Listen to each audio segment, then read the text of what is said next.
जय हिंद दोस्तों। आज रीजनिंग में मैं दूसरा चैप्टर स्टार्ट करने जा रहा हूँ, जिसमें क्यू एंड क्यूबाइड के बारे में बताऊँगा। यदि आप पहला वीडियो पास आकर नहीं देखे हैं तो जाकर उसको देख लें। इसमें जैसे क्यूब के बारे में बता रहे हैं। जैसे क्यूब है, दिखने में ऐसा ही होता है और इसमें 6 फलक होते हैं बिल्कुल डाइस की तरह, और इसमें भी 8 कोने होते हैं और 12 भुजाएं होती हैं। ठीक है। और इसमें जो क्वेश्चन पूछता है वो पूछता है कि इनकी जब लंबाई और चौड़ाई जो ऊंचाई होती है, इसमें जब काट लगाया जाता है तो कितने घनों को बनाया जाता है, इस प्रकार से क्वेश्चन पूछेगा। और कभी इनकी सतहों को रंग देगा और उसमें पूछेगा कि 3 सतह रंगीन वाले घनों की संख्या बताइए, 2 सतह रंगीन वाले घनों की संख्या बताइए। इसी तरह से पूछता है। ये सब आगे वीडियो में बताएंगे। आज कुछ इम्पोर्टेंट बात बता देते हैं, जिसमें पूछता है कि घन में कोनों की संख्या कितनी होती है। घन या घनाभ में कोनों की संख्या कितनी होती है, तो इसमें कोनों की संख्या आप होती है 8। जैसे देखिए, एक 2 3 4 5 6 7 और 8, ये कोनों की संख्या होती है। ठीक है।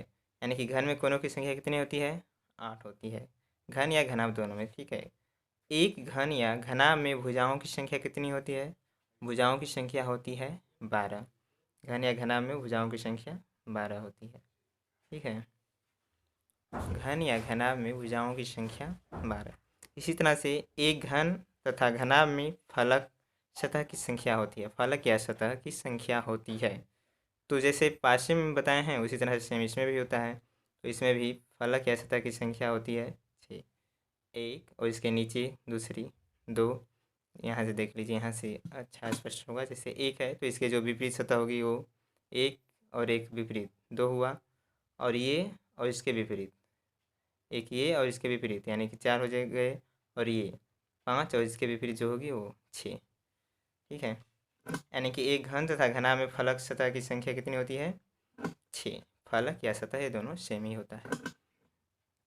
इसी तरह से है कि एक घन या घनाभ के एक फलक से कितने निकटवर्ती, यहाँ पे रहेगा निकटवर्ती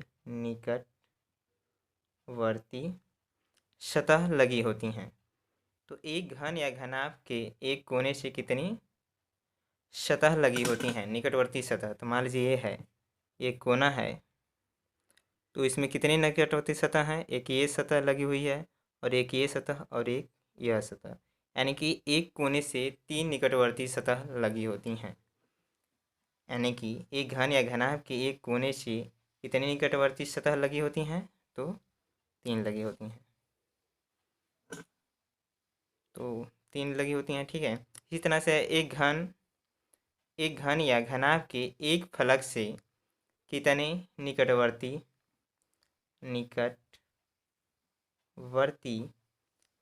फलक जुड़े होते हैं। यहाँ पे देखिए क्या दिया है, एक फलक से कितने निकटवर्ती फलक जुड़े होते हैं। तो देख लीजिए, यहाँ पे एक फलक है, ये यहाँ से ये, इसको फलक या सतह बोला जाता है। तो इससे कितनी फलक जुड़ी होती हैं, निकटवर्ती। तो एक ये जुड़ी है एक, और एक जुड़ी है 2, और एक तीसरी जो है उस तरह से है, तीसरी ये जुड़ी है और ये चौथी। ठीक है। यानी कि एक फलक से 4 फलक जुड़े होते हैं, निकटवर्ती फलक जुड़े होते हैं। इसी तरह से क्या हो जाएगा, एक घन या घनाभ के एक फलक से कितने निकटवर्ती फलक जुड़े होते हैं, तो आप बोलेंगे 4। और इसी तरह से पूछता है कि एक घन या घनाभ में कितने विपरीत फलक होते हैं। तो एक घन या घनाभ में कितने विपरीत फलक होते हैं, तो यहाँ से देख लीजिए। जैसे ये फलक है तो इसके विपरीत एक होगा, और ये फलक है तो इसके विपरीत होगा, और ये फलक है तो इसके विपरीत होगा। यानी कि एक घन या घनाभ में 3 विपरीत फलक होते हैं, एक इसका और एक इसका। यानी कि एक इसका और एक इसका और इसका, ये 3 विपरीत फलक होते हैं। तो क्या कहेंगे कि एक घन या घनाभ में कितने विपरीत फलक होते हैं, तो आप बताएंगे 3। इसी तरह से है, एक घन या घनाभ में घनाभ को किसी भी ओर से देखने पर कितने सतह दिखाई देते हैं? तो एक घन या घनाभ को किसी भी ओर से देखेंगे तो आपको हमेशा 3 सतह ही दिखाई देंगे, 3 सतह या फलक दिखाई देंगे, तो आप 3 देंगे। ठीक है, इसी तरह से अब क्वेश्चन सॉल्व करते हैं। जैसे क्वेश्चन में दे देगा कि एक 24 सेंटीमीटर भुजा वाले घन को 6 सेमी भुजा वाले छोटे छोटे घनों में काटा जाता है, तो कुल घनों की संख्या, इस तरह से पूछ सकता है। और पूछेगा कि कुल काट की संख्या क्या होगी। तो ऐसे प्रश्नों को सॉल्व करने के लिए आपको इस तरह से सॉल्व करना होगा। जैसे आपको जब n, पहले मान लीजिए n बराबर होगा बड़े घन की लंबाई, बड़े घन की लंबाई बटा में छोटी घन की लंबाई। ठीक है, बड़े घन की लंबाई बटा में छोटे घन की लंबाई। n का मान इस यहाँ से निकलता है, और n क्या होगा, उसके एक लंबाई या चौड़ाई जो ऊंचाई होती है उसकी तो सेम ही होती है। तो मान लीजिए उसकी ऊंचाई में घनों की संख्या n है, या तो लंबाई में घनों की संख्या है या तो चौड़ाई में घनों की संख्या है n। ठीक है, तो तो तो n बराबर यहाँ पे ज्ञात करेंगे तो n बराबर हो जाएगा 24 बटा में, मतलब बड़े घन की लंबाई क्या है 24, और छोटे घन जो बनाना है उसकी लंबाई क्या है 6 सेंटीमीटर। तो आपका टोटल आएगा, इसमें भाग दे देंगे तो 4। तो ये क्या है कि n है तो n बराबर 4 आया है, n बराबर 4। तो ये 4 क्या है, अब किसी जो बड़े घन है उसकी एक भुजा पे, मतलब ऊंचाई है तो ऊंचाई में मान लीजिए उसकी ऊंचाई में 4 घन बनेंगे, इसी तरह से चौड़ाई में 4 घन बनेंगे और लंबाई में 4 घन बनेंगे।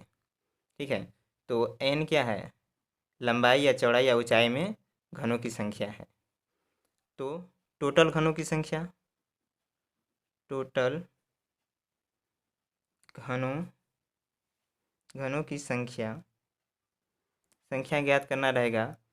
तो लंबाई में घनों की संख्या गुणते चौड़ाई में घनों की संख्या गुणते ऊंचाई में घनों की संख्या, यानी कि 4 का क्यू अर्थात 64 हो जाएगा। ठीक है, 64 घन। और आपको कट की संख्या ज्ञात करना होगा। कट की संख्या इक्वल टू हो जाएगा, कट की संख्या निकालना है तो आप इस तरह से निकालेंगे। जैसे एक आपका ये मान लीजिए कोई लकड़ी है, लकड़ी का टुकड़ा, और ये है आपका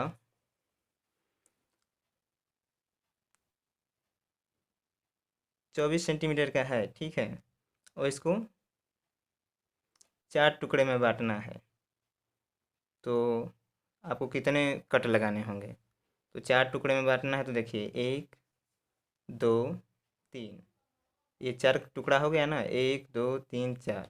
तो कितना कट लगाना पड़ रहा है, 3 कट लगाना पड़ रहा है, यानी कि जो लंबाई में घन की संख्या होगी उससे एक घटा देंगे तो उसका कट पता चल जाएगा। ठीक है, तो देखिए यहाँ से, तो लंबाई में कट की संख्या हो जाएगी 3, प्लस चौड़ाई में कट की संख्या हो जाएगी 3, और प्लस ऊंचाई में कट की संख्या हो जाएगी 3। टोटल कट की संख्या कितनी हो जाएगी 9, 3 3 6 और 3 3 9 हो जाएगा। ठीक है, टोटल कट की संख्या 9 हो जाएगी। धन्यवाद। वीडियो अच्छा लगे तो like and subscribe. Thank you.